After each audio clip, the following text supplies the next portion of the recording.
두 번째로는 이상현 이사님 발표 있도록 하겠습니다. 네, 저희 이번에 주제는 M&A를 할 때 그러면 기업의 가치평가 기준이 무엇이 돼야 되는가? 이게 정말 애매하잖아요. 정말 궁금하기도 하고 네. 이게 핵심인 것 같은데 이걸 한번 이야기해보도록 하겠습니다. 그래서 F&B의 M&A 최근 동향 보다시피 네. 화려하네요. 설명 좀 해주시죠.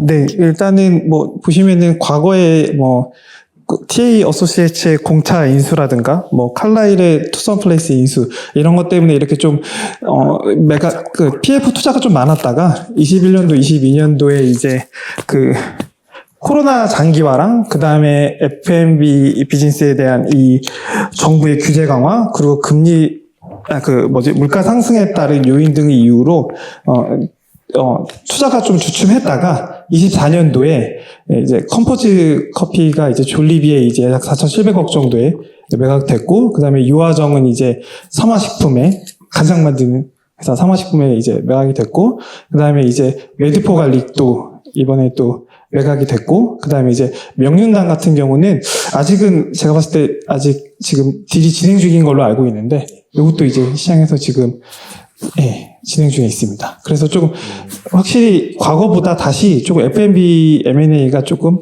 좀 살아나고 있는 좀 그런 상황인 것 같습니다. 지금 여기 파란색 글씨로 8배, 11배 있는데 이게 뭔가요? 이게 이제 에비타 멀티플이라고 해서 기업이 이제 벌어들이는 돈에 이제 몇 배로 팔렸느냐, 요걸 나타내는 건데, 상대적으로 이제 유화정은 약간 요즘 한창 뜨고 있고, 워낙에 기업 밸류가 작아서 멀티플을 좀 잘 받은 것 같고, 컴포즈 커피는 되게 잘 파는 것 같습니다. 네.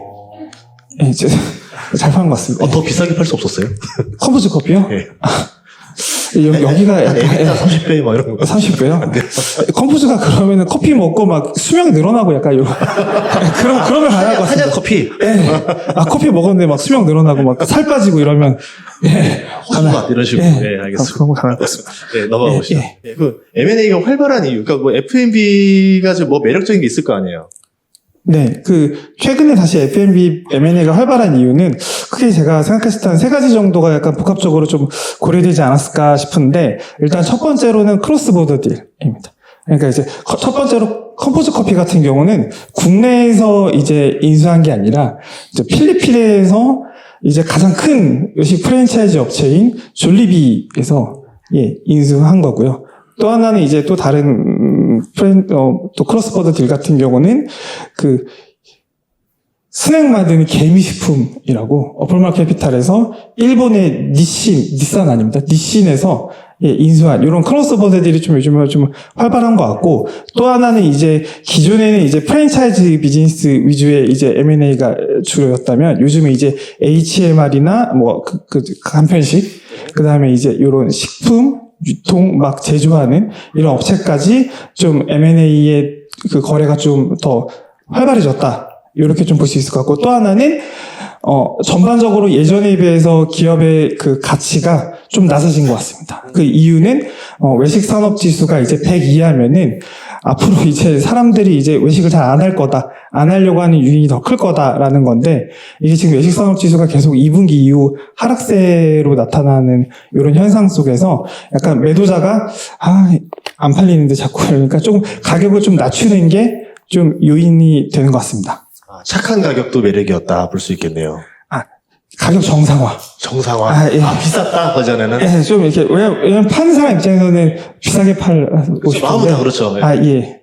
이제 사는 사람이 이제 너무 비싸니까 이제, 현실화됐다. 알겠습니다. 넘어가 볼게요. 그러면 기업 가치를 어떻게 산정하냐? 아까 에비타 얘기하셨는데, 이제 에비타 평가법이네요? 이제 EV 에비타 상대가치 평가법이라고 하는데, 이거는 쉽게 설명드리면은 내가 이 회사를 인수했을 때 이 회사에서 창출되는 현금 흐름을 통해서 얼마 만에 내가 인수한 회사의 금액을 회수할 수 있느냐, 요거로 이제 판단하는 건데, 예를 들어서 아까 말씀드렸던 컴포즈 같은 경우 8배 이러면은 내가 8년 동안 이 회사를 인수해서 운영을 하면은 적어도 본전은 뽑겠구나, 요런 느낌이고, 또 하나는 EV 에비타가 왜 이 M&A, F&B에서 좀 통용되냐면, 이 프랜차이즈가 상당히 현금 흐름의 예측 가능성이 높습니다.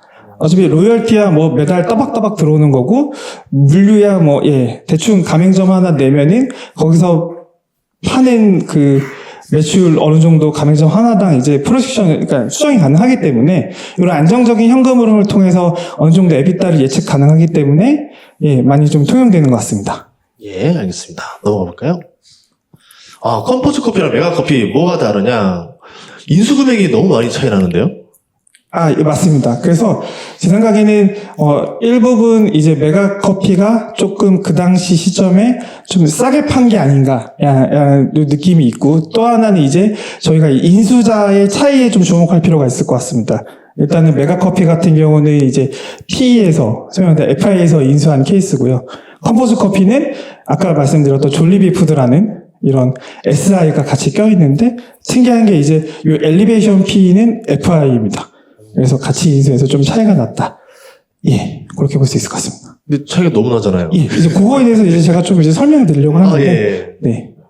일단은 왜 이렇게 많이 차이 나냐? 제가 아까 말한 것처럼 컴포즈 커피가 왜 이렇게 비싼 가격에 잘 팔렸냐라고 생각해 봤을 때, 첫 번째로는 이 매각 딜 구조를 좀 살펴볼 필요가 있을 것 같습니다.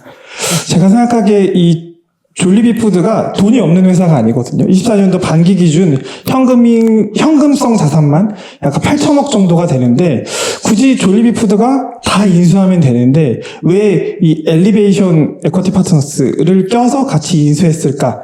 요거에 좀 집중해서 요게 좀 밸류를 좀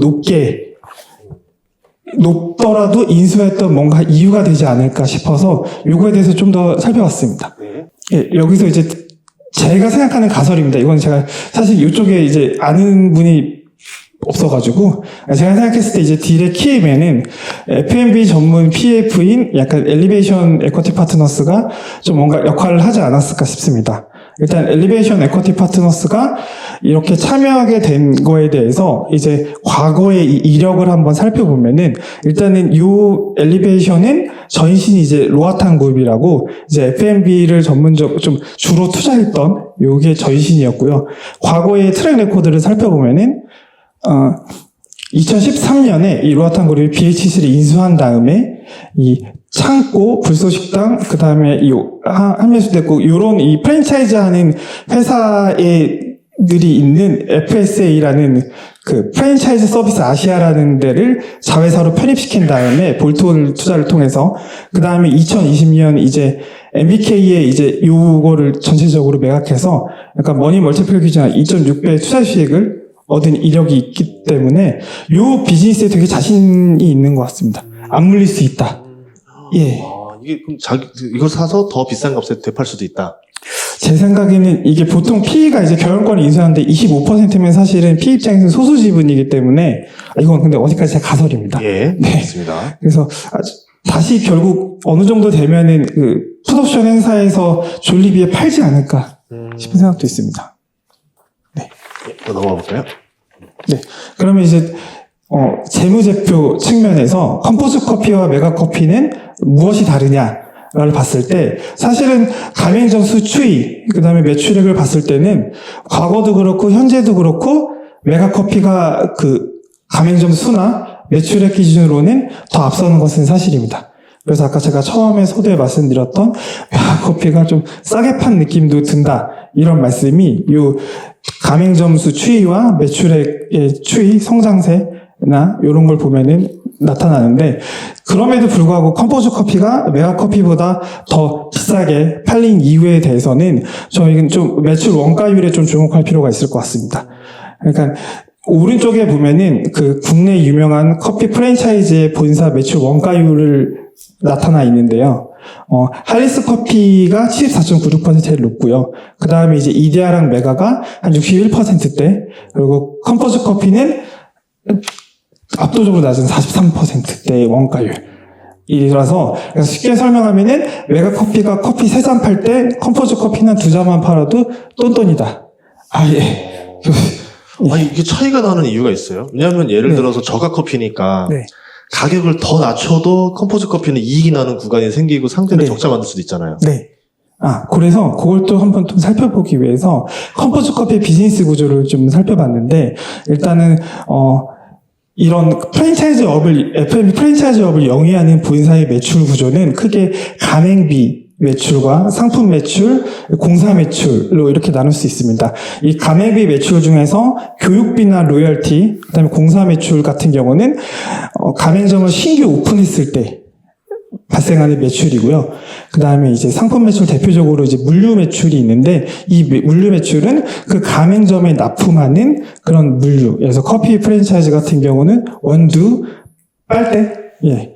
그 다음에 컵, 약간 이런 것들이 있습니다. 그러면 이제 컴포즈 커피 비즈니스 구조 중에서 어떤 부분이 압도적으로 경쟁력이 있고 원가가 낮아서 이런 압도적으로 낮은 매출 원가율을 보이냐 좀 더 살펴봤는데 일단은 컴포즈 커피가 원래 시작이 커피 머신 기계 유통 부터 시작해가지고 그 다음에 이제 원두의 그런 어떤 수입과 유통으로 확대해서 사실상 이 커피를 원두를 재배하는 것 빼곤 다 하는 약간 이런 회사여가지고 아마 이 커피 비즈니스에 대한 업에 대한 본질, 그 다음에 이제 비용을 절감할 수 있는 어떤 경쟁력이 있지 않았을까 싶고요. 이러한 과거의 그런 JM 통상부터 시작해서 JM 커피 그룹이 했던 이런 비즈니스로 통해서 물류 수직 계열화를 이뤄서 이렇게 압도적인 원가 경쟁력을 확보하지 않았나 싶습니다.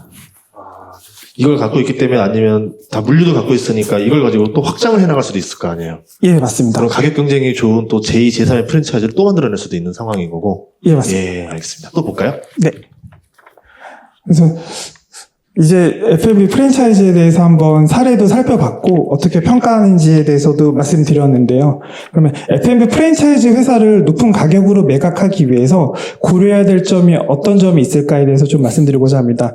일단은 제가 프랜차이즈 비즈니스에 대한 평가나 이런 실사도 좀 몇 번 해봤었는데 매장 수가 일정 수준 이상으로 증가하면은 어쩔 수 없이 국내가 이제 삼면이 바다로 둘러싸여 있고 이제 어느 정도 이제 부분 막혀 있어가지고 이제 가맹점을 확장할 수 있는 여지가 이제 되게 한정돼 있는데 그렇기 때문에 어느 정도 일정 수준의 매장 수가 늘어난 프랜차이즈 업종 같은 경우는 본사 매출의 성장률이 급격히 좀 줄어드는 편이더라고요. 그래서 본사 매출의 성장은 어차피 더뎌지고 줄어들 테니 요 이익의 질을 높이는 게 좀 더 중요한 고려 포인트가 아닐까 싶습니다. 또 한 가지는 이제 F&B 프랜차이즈 기업을 인수할 때 관계사나 아니면은 대표이사가 어떤 다른 회사를 또 보유하고 있는 게 있는지 없는지를 재무제표 감사보고서 주석 등을 통해서 면밀히 좀 살펴볼 필요가 있을 것 같습니다. 보통은 이제 F&B 프랜차이즈 하는 회사들 같은 경우는 관련된 물류의 조달을 관계사가 이제 F&B 프랜차이즈 하는 본사가 직접 지분을 보유한 관계사일 수도 있고 아니면 대표님의 개인적으로 보유하거나 아니면 대표님의 아버님이 아니면 대표님의 친인척이 보유한 이런 회사에서 그런 물류를 공급할 가능성이 굉장히 크기 때문에 그 물류의 마진율도 한번 고려해야 되고 그 다음에 대체 가능성 같이 고려해가지고 관계사 포함해서 인수를 해야 되는 여부를 좀 고려해야 될 필요가 있습니다. 이번에 명륜지사갈비 같은 경우는 이 펜플이라는 이 회사가 이 명륜당이 이제 육류를 공급하는 회사인데 이 기사를 통해서 제가 확인해 본 바로는 일단은 요 대표님의 특권자의 지분을 좀 떠가고 그 다음에 이제 유상증자 명륜당에 이제 400억 정도의 유상증자를 해서 최종적으로 지분 70% 명륜당의 지분을 확보한 다음에 그 유상증자 대금으로 요 펜플의 육류 도매업 업체를 자회사로 인수해서 약간 물류 유통 수직 계열을 하고 그 다음에 이제 좀 각지의 파편화된 육류 도매업 시장과 유통 시장을 좀 통합해서 좀 원가를 좀 절감하고 그 다음에 이제 국내뿐만 해외 가맹점 수도 늘려서 좀 사업을 확장하려는 전략이지 않을까 싶습니다.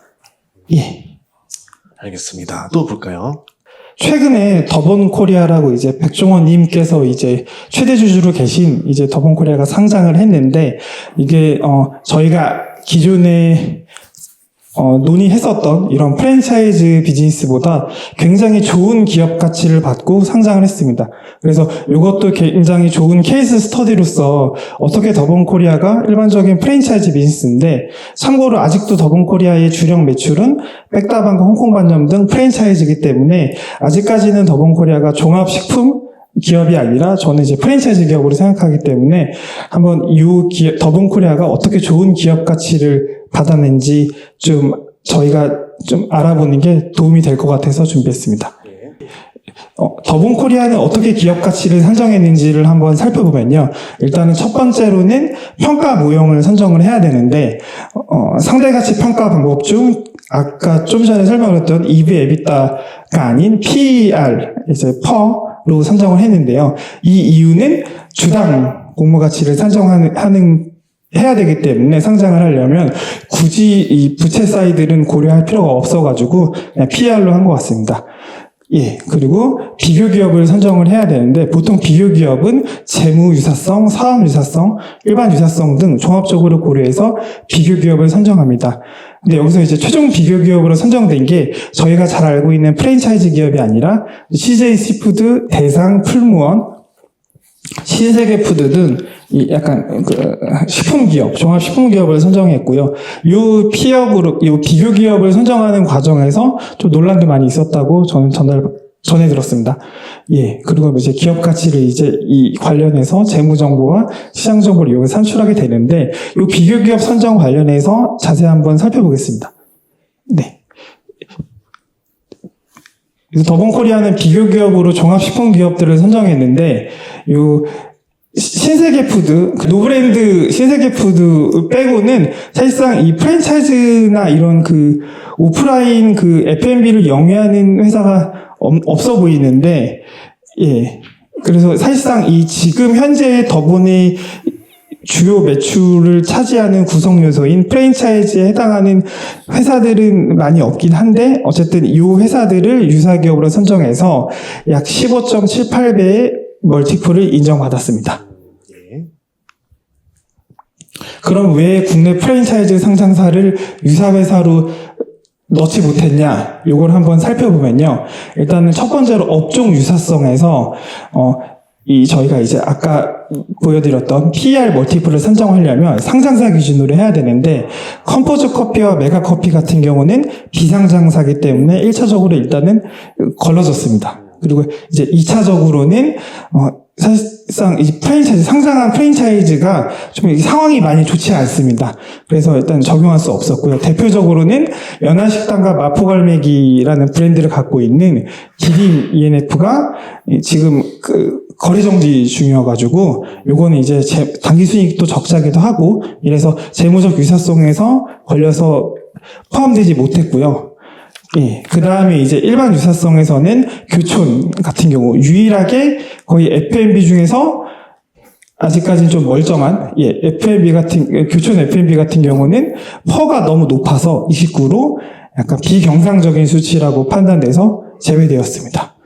예, 그래서 오른쪽에 보시면 과거 F&B 프랜차이즈 상장 사례를 보면은 다 미스터 피자 같은 경우는 거래 정지당하고, 맘스터치는 자진 상장 폐지하고, 예, 디딤 ENF도 이제 거래 정지 중이고, 이래서 사실상 거래소에서는 이제 일반적인 F&B 프랜차이즈에 대해서 좀 좋지 않은 시각이 있고, 예, 또 F&B 프랜차이즈가 기본적으로는 대표이사가 보통 지분을 거의 100% 보유하는 케이스가 많아서, 내부 통제적 관점에서 이제 내가 지분 100% 갖고 있으니까 약간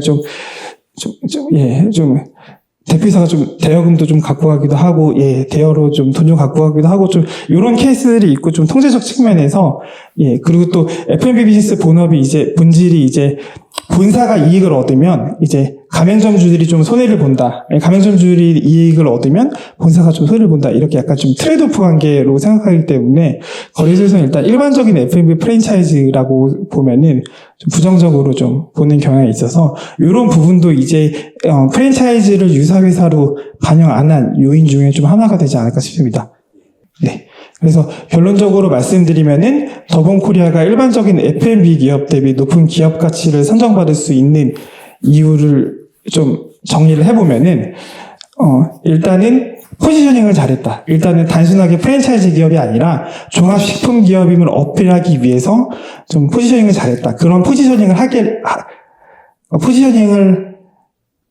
하기 위해서 일단은 기업에 상장할 때 IR 자료 등을 보면은 우리는 이 공모받은 공모자금으로 물류 사업을 하겠다. 그래서 제조 식품 기업을 인수해서 자체적으로 수지 개발을 하겠다. 그 다음에 해외 마스터 프랜차이즈 계약을 체결해서 해외 사업에 진출하겠다. 예, 이런 것들을 좀 어필한 거를 통해서 좀 더 높은 기업 가치를 인정받지 않았나 싶습니다. 어떻게 보면 이게 더본코리아가 몸값을 높일 수 있는 방법을 알려준 거네요. 모델이 된 거네요. 예, 맞습니다. 예, 그래서 결론적으로 F&B 기업이 좀 높은 밸류에이션을 받기 위해서 좀 어떻게 해야 되냐라고 제가 이제 좀 스터디를 하면서 공부를 하면서 정리한 거는 첫 번째로는 일단은 포지셔닝이 중요한 것 같습니다. 일단은 독보적으로 어떤 브랜딩이나 독보적인 제품 개발을 통해서 F&B 비즈니스가 이제 프랜차이즈가 유행에 민감한데 이게 유행을 타지 않고 안정적으로 꾸준하게 지속적으로 현금을 창출할 수 있다. 그러니까 이런 걸 보여주기 위한 브랜딩이 좀 중요한 것 같고요. 그 다음에 이제 어느 정도 가맹점이 확보된 국내 프랜차이즈 같은 경우는 더 이상 국내에서 이제 확장할 수 있는 여력이 어느 정도 한정되기 때문에 해외 마스터 프랜차이즈 계약 등을 통해서 해외 진출을 좀 다각화하는 방향을 좀 모색해야 될 것 같고요. 그 다음에 또 하나는 기존에 이제 커피 프랜차이즈나 이런 거 같은 경우는 원두나 아니면은 커피를 하는 커피 머신 아니면은 기존에 디저트나 빵을 만드는 그런 빵도 파는 디저트 카페 같은 경우는 디저트를 내재화시킨다거나 디저트 생산이나 이런 거를 그러면서 물류 원가 내재화 이런 걸 통해서 좀 원가율을 좀 개선해서 지속적으로 안정적으로 물품 공급을 통해서도 이익을 창출하는 이런 비즈니스 모델을 좀 더 강화시키는 게 높은 비즈니스 밸류에이션을 받을 수 있는 전략이지 않을까 싶습니다. 지금 저는 딱 오늘 얘기 듣고 나니까 예. 그러니까 결국 F&B가 성공하고 나면은 원가 절감을 원하고 그 원가 절감을 해줄 수 있는 기업을 미리 투자하면 되겠다 생각이 들었는데 주식에선 떠오르는 게 많지 않거든요. 근데 지금 비상장이나 이런 데서는 또 많이 있을 거 아니에요. 예, 근데 대부분 이제 F&B 비즈니스를 영위하는 기업들은 어느 정도 현금 창출 능력이 되기 때문에, 예, 신주 투자 유치를 할 가능성은 되게 크지 않을 것 같고요. 그러면 이제 기존의 초기 창업자들 대표이사의 구주를 좀 가져와야 되는데, 예, 그러기에는 좀 아주 소수의 마이너 지분이지 않을까 싶습니다. 네. 예, 알겠습니다. 자, 질문을 받아보도록 하겠습니다. 혹시 더 궁금하신 거 있으면 한 개, 두 개 정도 받을 수 있거든요. 한 분 계십니다. 네.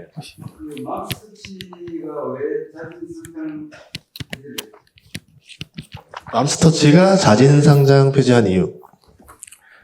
제가 알기로는 P에서 인수를 하면서 이제 돈도 많이 벌고 있고, 굳이 이렇게 공모하면서 이제 공시해야 될 것들이라든가 아니면 또 배당도 많이 땡겨가야 되는데, 이제 기존의 소액주주들 있고 이러면은 같이 이제 배당할 때도 좀 신경 써줘야 되고 이러니까, 그냥 그거는 안 좋아서 상장 폐지했다기보다는 그냥 이제 P가 인수하면서 그냥 프라이빗하게 운영하면서, 예. 나중에 이제 밸류 업 시켜서 매각하기 위해서 하지 않았을까 싶습니다.